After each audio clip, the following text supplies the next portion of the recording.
पर कांग्रेस भी यहां पर जो स्वयंसेवी संस्थाएं हैं उन्हें लेकर स्टैच्यू सर्किल पर प्रदर्शन करने आई। अरुणा राय जिन्होंने काम के अधिकार को लेकर आंदोलन शुरू किया था और वो अपनी टीम को लेकर स्टैच्यू सर्किल पर आई, जहां पर कांग्रेस के नेता भी शामिल हुए और वो दिखाने की कोशिश कर रही थी कि किस तरह से यहां पर मनरेगा को खत्म किया जा रहा है और अब जो है सरकार डिसाइड करेगी कि करना क्या है, उनके मर्जी पर रहेंगे, न कि काम का अधिकार बचेगा।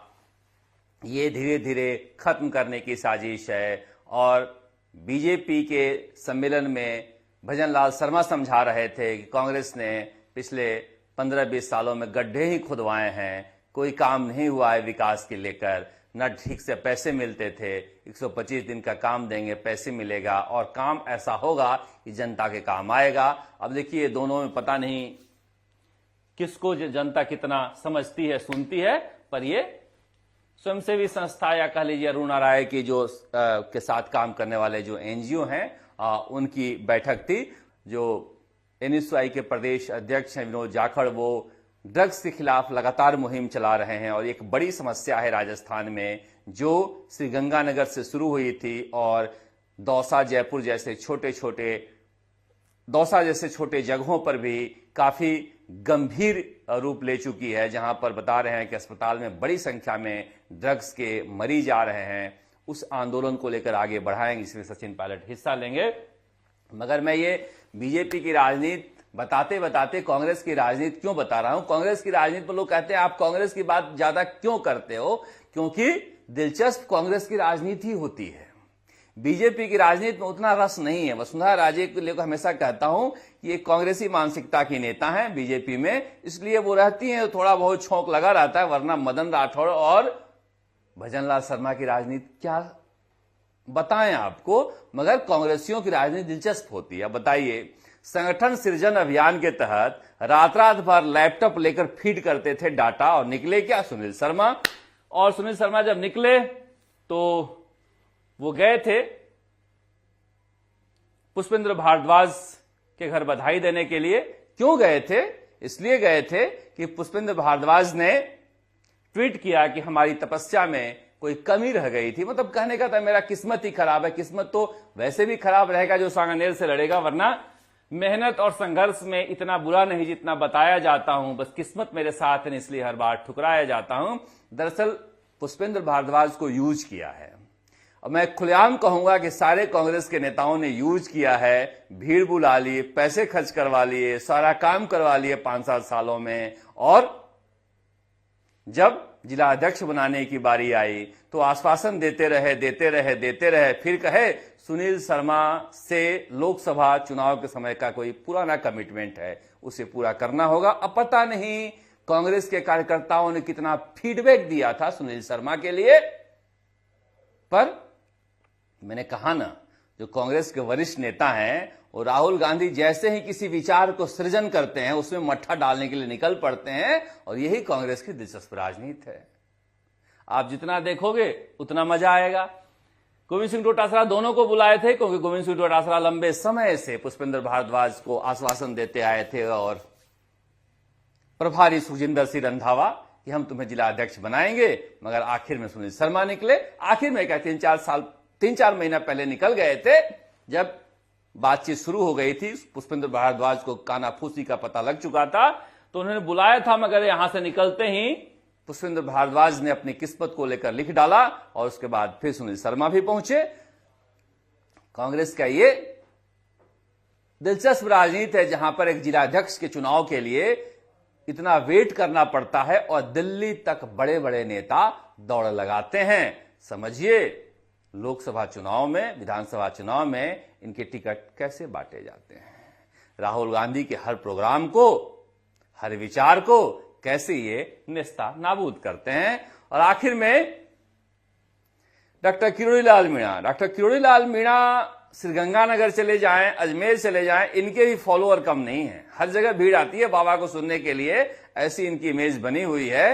ये कह रहे थे मैं अजमेर आया, हमें उम्मीद नहीं थी इतने लोग हमारे पास आएंगे, हम तो क्या करें, विचारधारा से बंधे हुए हैं, बचपन संघ में बीता, वसुंधरा राजे ने टिकट काट दिया, फिर भी कांग्रेस में नहीं गए।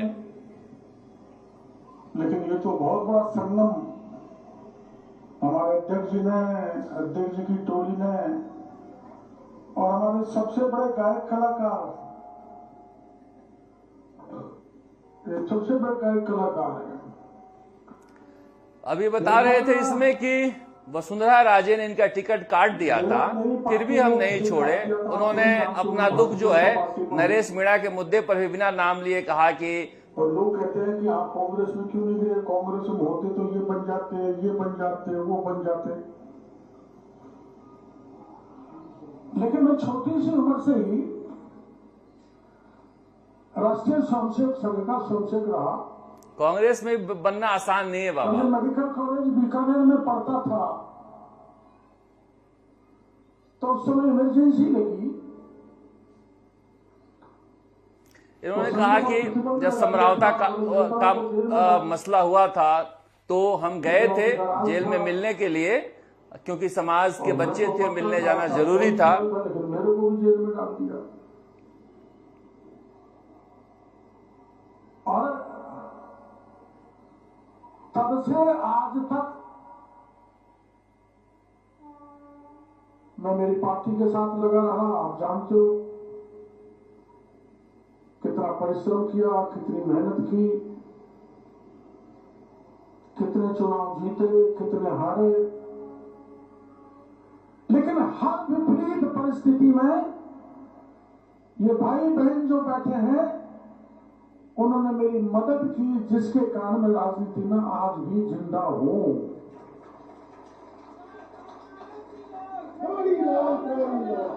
और ये गायक कलाकार हमारा भाई मामला हाईकोर्ट के रहने वाले हैं विष्णु जी, इन्होंने एक ऐसा गीत गाया था, बहुत लंबा है।